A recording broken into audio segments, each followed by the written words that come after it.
आज हम लोग आए हैं ज्ञान सरोवर में, माउंट आबू में ज्ञान सरोवर। तो ये है रशियन फाउंटेन, इसको हम रशियन ट्री भी बोलते हैं। तो इसको रशियन फाउंटेन इसलिए बोलते हैं क्योंकि हमारे ब्रह्मा कुमारी के जो रशिया के भाई बहन हैं जो संस्था से जुड़े हुए हैं, उन्होंने ये 1999 में बनाया।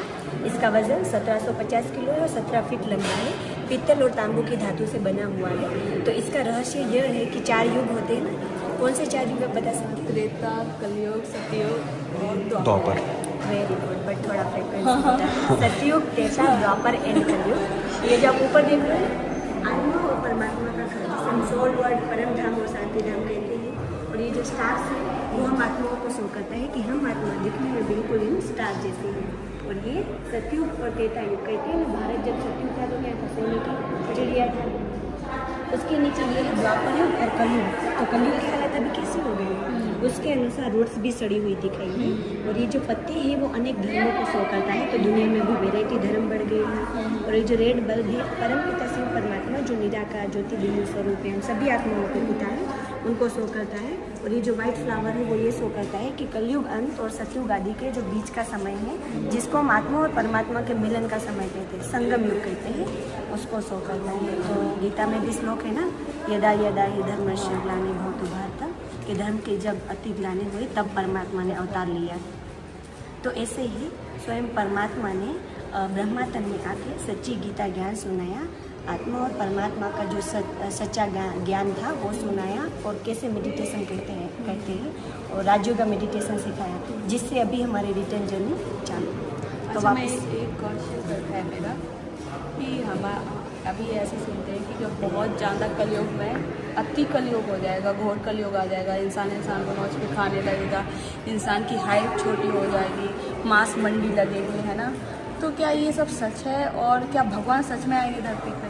तो अभी आप देख रहे हैं ना, हाइट भी छोटी है, हाँ, मांस मंडी भी है, मतलब सारा वैसा ही वातावरण बना हुआ है। और देशों की भी लड़ाई हो रही है, युद्ध चल रहे हैं। मेरा क्वेश्चन ये है कि ये जो एक जैसे एक न्यूज़ होती है वो वायरल होती है, तो अभी यूट्यूब पे क्या चलता है कि किसी ने कोई पॉडकास्ट बना दिया, अब वो पॉडकास्ट सारे में फैल रहा है। लोग अब जो लोग जिनके पास नॉलेज नहीं है ना, वो लोग उसी चीज़ को सच मान रहे हैं। तो अभी ये चीज़ चल रही है कि लोगों ने ये सुन रखा है कि भगवान आएंगे, जन्म लेंगे, अवतार लेंगे। हाँ, ये तो होगा ऑब्वियसली, जब घोर कलयुग आएगा भगवान को आना ही पड़ेगा। बट हम आपके से जानना चाहते हैं कि आपके में क्या बताते हैं? क्या आपके में भी वही नॉलेज है, वही ज्ञान देते हैं कि भगवान ये सब होएगा? एक्चुअली भगवान आ गए हैं, आने वाले नहीं, आ गए हैं। और मतलब वही सच्चा गीता ज्ञान दे रहे, तभी तो हमने खुद को जाना कि मैं कौन हूँ, ये बॉडी नहीं हूँ, मैं एक आत्मा हूँ। और उनको भी जाना कि वो कौन है, वो पत्थर में टिककर भीतर में नहीं है, वो परमपिता परमात्मा है, सबसे अलग है, सबसे न्यारा है। तो वो अवतरण कर चुके हैं ब्रह्मा तन में, उन्होंने जन्म नहीं लिया।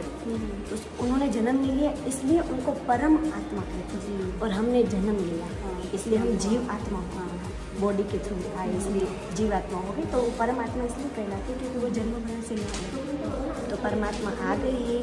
और अभी का समय आप देख ही रहे हैं, जो घोर कलयुग के जो बातें बताइए कि ऐसा ऐसा होगा, तो वो सभी अभी हो ही रहा है कि भाई भाई की लड़ाई होगी, घर में भी मतलब मिलजुल के नहीं रहेंगे, तो आप देख ही सकते कितना कुछ हो रहा है। तो इस हिसाब से आगे जैसे हमारे बताया जा रहा है कि भगवान किसी शरीर में आएंगे। बिल्कुल, हाँ, तो अभी हम आपसे जानना चाहते हैं कि जो आप लोग ज्ञान देते हो, जो हम ज्ञान सुनेंगे आपके यहाँ पे आके, उसमें हमें मतलब थोड़े 1-2 पॉइंट आप क्लियर करेंगे कि क्या भगवान सच में किसी शरीर में प्रवेश करेंगे, किसी माँ की कोख से आएंगे? नहीं, माँ की कोख से नहीं। हाँ, ओके, हाँ वही। तो मैं आपको एक फ़ोटो दिखाऊंगी। जो संस्था के संस्थापक हैं प्रजापिता ब्रह्मा जिनको हम कहते हैं, उनका जो जब वो संस्था में नहीं थे तब उनका नाम दादा लेखराज था। वो आप उसकी हिस्ट्री बुक भी है, वो भी आप पढ़ सकते हैं, उसके लिए भी आप जान सकते हैं। तो उनके तन में ब्रह्मा के तन में परमपिता शिव ने अवतरण किया, जन्म नहीं लिया, अवतरण किया। अगर भगवान भी जन्म लेता तो उनमें और हमें फ़र्क क्या रहता? राइट। तो जैसे कोई चीज़ का विनाश करना है, कोई चीज़ हटानी है, इस कलयुग से घोर कलयुग हटाना है, तो भगवान कैसे हटाएंगे फिर? वही हम सबके द्वारा निमित्त, हम सब निमित्त करा, सब कुछ वही रहा है। अब वो तो आके नहीं करेंगे ना इतना सब कुछ काम, तो हमें भी उनको सहयोग तो देना पड़ेगा ना। तो हम सबके सहयोग से पुरानी और विनाश नहीं हो रहा है। मेन बात विनाश नहीं और परिवर्तन हो रहा है। तो पुरानी दुनिया का परिवर्तन हो, नई दुनिया की स्थापना होने वाली है।